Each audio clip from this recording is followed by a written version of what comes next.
Even without doing any activity, you can still manifest what you want if you organize these 4 dimensions in one direction and keep it unwavering in that direction for a certain period of time.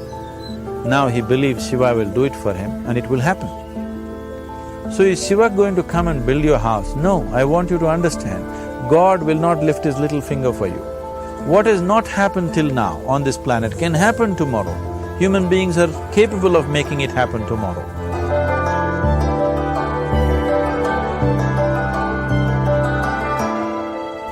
Everything we as human beings have created on this planet was essentially first created in our minds. All that you see, which is human work on this planet, first found expression in the mind, then it got manifested in the outside world. The wonderful things that we have done on this planet and the horrible things that we have done on this planet, both have come from the human mind. So if we are concerned as to what we create in this world, it's extremely important that first of all we learn to create the right things in our mind. How we keep our minds? If we do not have the power to keep our minds the way we want it, what we create in the world is also going to be very accidental and haphazard. So learning to create our minds the way we want is the basis of creating the world the way we want. There is a wonderful story in the yogic lore. On a certain day, a man took a walk. He went for a long walk. Accidentally, unawares, he walked into paradise. Fortunate, isn't he? He just took a walk and he landed up in paradise. After this long walk, he felt little tired. So he thought, oh, I'm tired, I wish I could rest somewhere. He looked around, there was a nice tree, underneath which there was very cushiony grass. So it was inviting. He went and put his head down there and slept. After a few hours he woke up, well rested, and he thought, oh, I'm well rested, but I'm feeling hungry, I wish I had something to eat. And he thought about all the nice things that he ever wanted to eat in his life. And instantly, all those things appeared in front of him. You need to understand, the service is like that. Hungry people don't ask questions. Food came and he ate. Stomach became full. Then he thought, oh, my stomach is full, I wish I had something to drink. All the nice things that he ever wanted to drink, he thought about it and all of them just appeared in front of him. Drinking people also don't ask questions, so he drank. Now with a little bit of alcohol in him, you know Charles Darwin told you, all of you are monkeys, your tail fell away. Not me, Charles Darwin told you that you were all monkeys and your tail fell away and then you became human. Yes, definitely the tail fell away. But the monkey, in yoga, we always refer to an unestablished mind as markata, which means a monkey. Why we are referring to the mind as a monkey is, what are the qualities of a monkey? One thing about a monkey is, it's unnecessary movement. And another thing about the monkey is, if I say you're monkeying somebody, what does it mean? Imitation. Monkey and imitation have become synonymous. So these two essential qualities of a monkey are very much the qualities of an unestablished mind. Unnecessary movement, you don't have to learn it from the monkey, you can teach it to the monkey. And imitation is full-time job of the mind. So when these two qualities are on, a mind is referred to as a monkey. So this monkey became active within him. He just looked around, thought, what the hell is happening here? I asked for food, food came. I asked for drink, drink came. There must be ghosts around here. and ghosts came. Oh, the ghosts have come, they're going to surround me and torture me, he thought. Immediately the ghosts surrounded him and started torturing him. Then he started screaming in pain and said, oh, they're going to kill me, and he died. Just now he said he's a fortunate being. The problem is he was sitting under a kalpavriksha or a wishing tree. He asked for food, food came, he asked for drink, drink came, he asked for ghost, ghost came, he asked for torture, torture came, he asked for death, death happened. Now don't go looking for these kalpavrukshas in the forest. You can barely find a tree these days.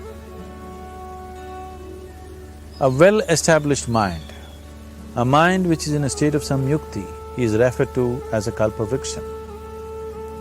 If you organize your mind to a certain level of organization, it in turn organizes the whole system.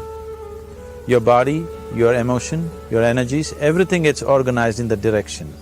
Once all these four dimensions of you, your physical body, your mind, your emotion and the fundamental life energies are organized in one direction, once you are like this, anything that you wish happens without even lifting a little finger actually. It would help to assist it with activity, but even without doing any activity, you can still manifest what you want if you organize these four dimensions in one direction and keep it unwavering in that direction for a certain period of time. Right now the problem with your mind is, every moment it is changing its direction.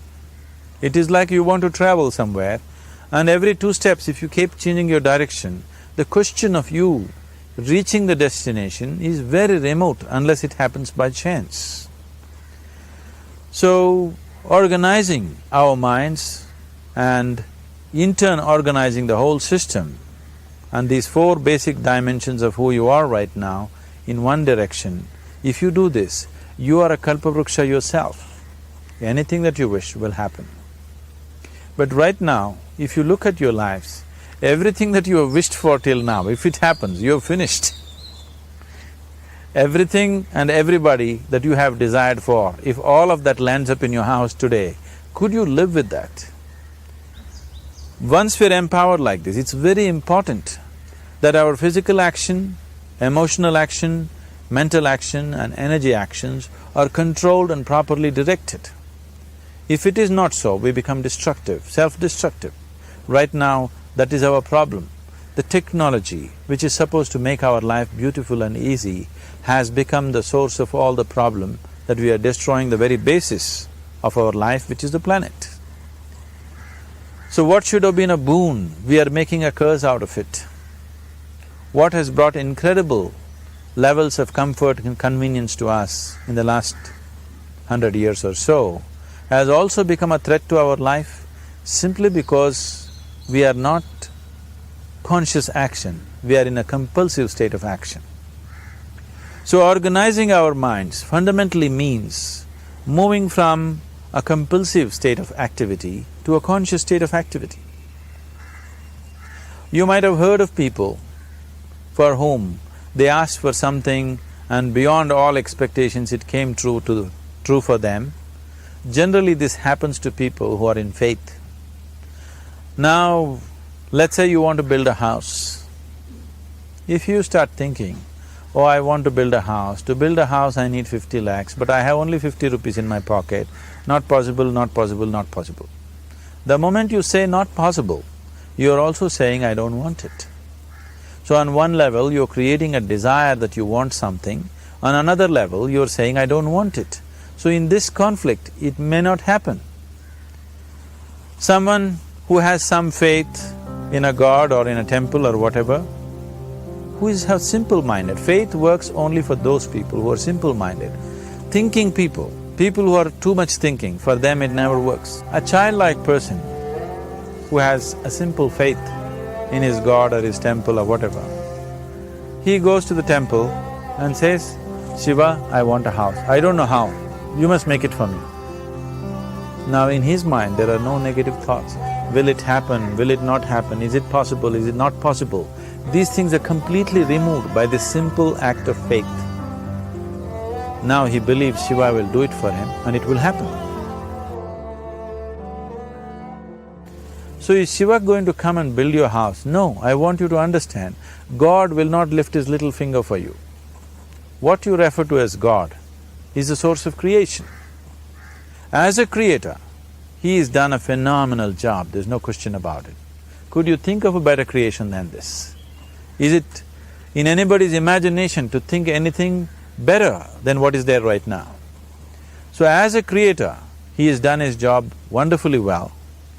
But if you want life to happen the way you want it, because right now, the very crux of your happiness and your well-being is this. If at all if you're unhappy, the only and only reason why you're unhappy is life is not happening the way you think it should happen. That's all it is. So if life is not happening the way you think it should happen, you're unhappy. If life happens the way you think it should happen, you are happy. It's as simple as that.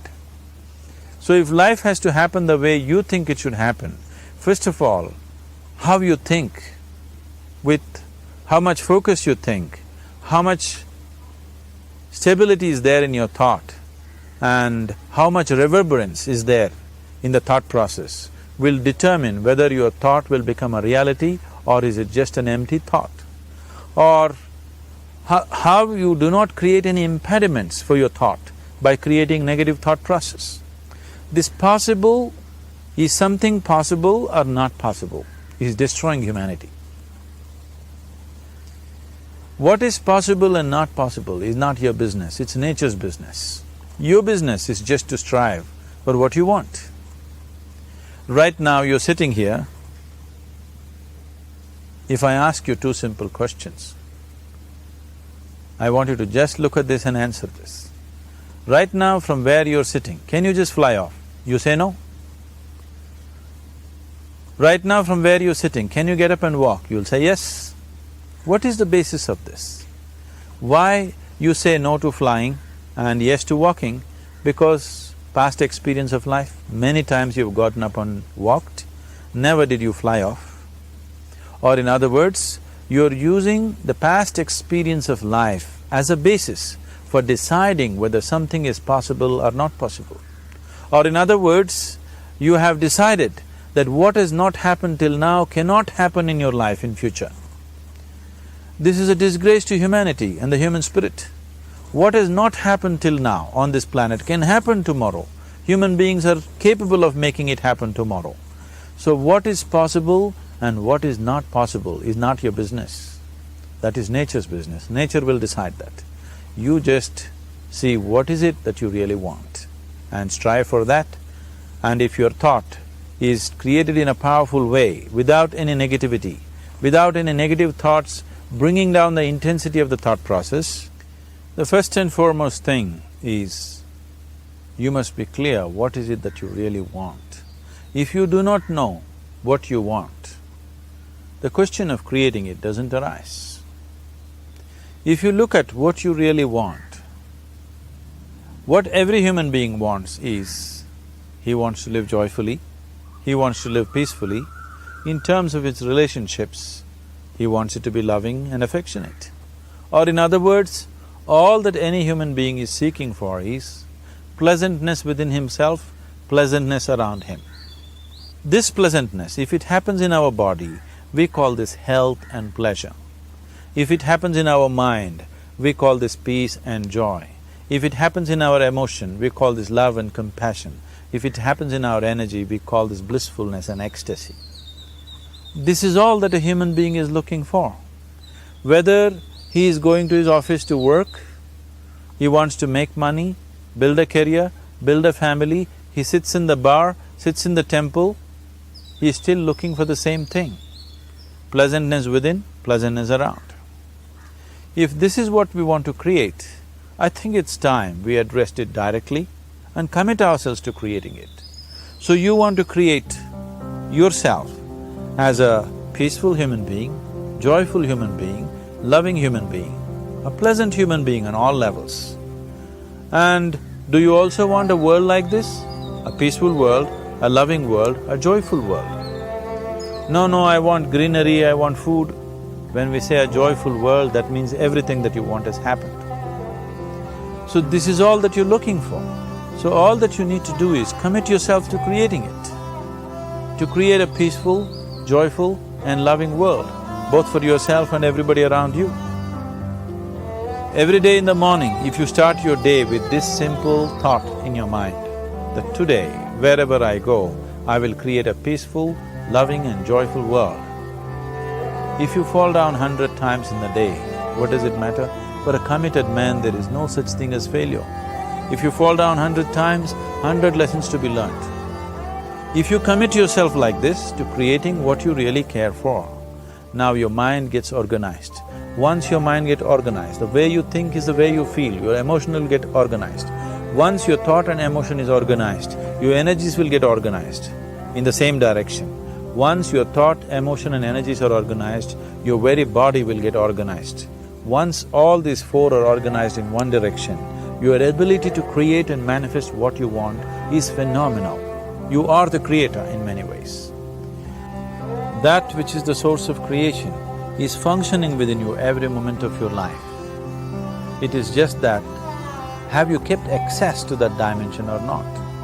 Organizing the four basic elements of your life will give you that access. There are tools and technologies to do this. The whole science of yoga, the whole technology that we refer to as yoga is just about this, transforming yourself from being just a piece of creation to become a creator.